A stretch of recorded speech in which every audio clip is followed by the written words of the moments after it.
August 2024 रोजी supreme कोर्टाने नेमलेल्या 7 न्यायाधीशांनी खंडपीठाचा निर्णय जाहीर केला आणि त्यामुळे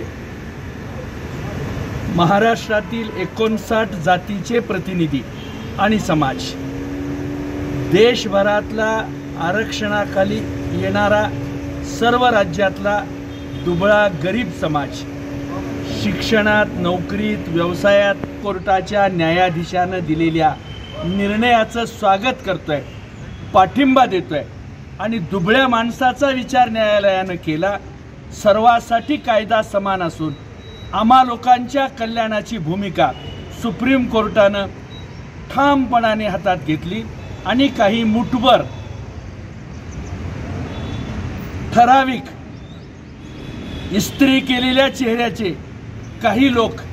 याला विरोध करत राहिली, परंतु अशा प्रस्थापितांच्या विरोधाला न जुमानता दुबळ्याच्या पाठीमागं उभं राहणारं सरकार, दुबळ्यांच्या पाठीमागं उभं राहणारं 7 न्यायाधीशाचं खंडपीठ यांचं आम्ही स्वागत करतोय आणि आक्रोश मोर्चा म्हणून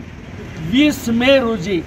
आम्ही सर्वजण आझाद मैदानावर 5 लाख लोकांच्या संख्येनं आम्ही सगळेजण या गोष्टीला सामोरं जातोय, अभिनंदन करतोय, न्यायाधीशाचे आभार मानतोय आणि दुबळ्या माणसाला आधार दिल्याबद्दल आम्ही सर्वजण अंतःकरणपूर्वक या शासनाचे या निमित्तानं आभार मानून पाठीशी उभं राहतोय।